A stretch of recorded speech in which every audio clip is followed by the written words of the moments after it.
കഴിഞ്ഞു എല്ലാം കഴിഞ്ഞു. 8 നില പൊട്ടിയെന്നും പറഞ്ഞ് നിൽക്കുമ്പോഴാണ് ഗൈസ് നമ്മുടെ ക്ലൂലെസ്, അതായത് ഈ ഞാൻ റൗണ്ട് തിരികെ പിടിക്കുന്നത്. അപ്പോൾ നിങ്ങൾക്ക് സ്കോർ കണ്ടറിയാൻ പറ്റും 0-3 എന്നും പറഞ്ഞാണ് ഗൈസ് ഇപ്പം നിൽക്കുന്നത്. അപ്പോൾ ഈ റൗണ്ട് അവർ ജയിച്ചു കഴിഞ്ഞാൽ എന്തായാലും ഒരു ബൂയി അടിച്ചുകൊണ്ട് പോകും. അപ്പോൾ ഈ റൗണ്ട് എന്തായാലും നമുക്ക് പിടിക്കണം എന്നുള്ള ഒരു വാശി എനിക്കുണ്ടായിരുന്നു. അങ്ങനെ വേണ്ട നമ്മൾ ഇതിൻ്റെ മുകളിൽ വന്ന് കാണുന്നവരെയും കിട്ടുന്നവരെയൊക്കെ പിടിച്ച് അടിക്കുന്നുണ്ടായിരുന്നു ഗൈസ്. നോക്കിയാൽ നോക്കുമ്പോൾ അവൻ ഗ്ലൂ വാളിട്ട് സേഫായിട്ട് കവറൊക്കെ എടുക്കുന്നുണ്ടായിരുന്നു. അപ്പുറത്തുള്ള ടീമും ബുദ്ധിയുള്ളവർ തന്നെയാണ്, അല്ലെങ്കിൽ അവർ 3 അടിക്കത്തില്ലല്ലോ ഏത്. പക്ഷെ അങ്ങനെ വിട്ടു കൊടുക്കാനായിട്ട് നമ്മുടെ ടീമും ഉദ്ദേശിച്ചിട്ടില്ല. ഞങ്ങൾ ഒട്ടും മോശമല്ലെന്ന് അവരടുത്ത് തെളിയിക്കണമല്ലോ.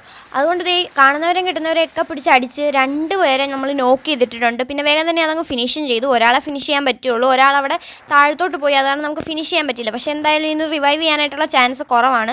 അപ്പം നമ്മളെ 2 പേരും പോയി നോക്കായിട്ടുണ്ട്. ഇനി അപ്പുറത്തും 2 പേരുണ്ട്, ഇവിടെയും 2 പേരുണ്ട്. പക്ഷേ അതേണ്ട നമ്മുടെ ടീംമേറ്റ് ഒരാളും കൂടെ പോയി നോക്കായി ഗൈസ്. ഇനി ഞാൻ ഒരാളും കൂടെ ഉള്ളൂ.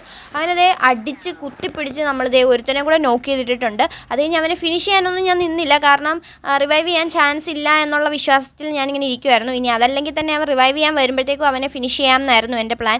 പക്ഷേ സോൺ ഷ്രിങ്കായി വരുന്നുണ്ട്, അവനും വരുന്നില്ല. അവസാനം അവൻ ഇറങ്ങിയപ്പോൾ കുറച്ച് ഡാമേജ് കൊടുത്തു. പക്ഷേ ഷോക്കായിരുന്ന കേസ് ഒന്നും കയറിയില്ല. പിന്നെ വേഗം തന്നെ അപ്പോൾ ഗ്ലൂ വാൾ ഇടാനായിട്ടുള്ള ഒരു ഒരു ബുദ്ധിയൊക്കെ എനിക്ക് തോന്നി. ഞാൻ വേഗം ഗ്ലൂ വാളൊക്കെ ഇട്ടു. അവനും അവിടെ ഗ്ലൂ വാളിട്ട് നിന്നു. പക്ഷേ സോൺ വന്നിട്ട് അവൻ ഇറങ്ങാതായപ്പോൾ ഞാൻ വിചാരിച്ചു തീർന്നു എന്ന്. അതിന് പിന്നെ അവൻ ഇറങ്ങി. പിന്നെ വേഗം തന്നെ അവനെ അങ്ങ് ഫിനിഷ് ചെയ്ത് എയ്സ് അടിച്ച് നമ്മൾ വിക്ടറി അടിച്ചിട്ടുണ്ട് ഗൈസ്. അപ്പോൾ ബൈ ബൈ.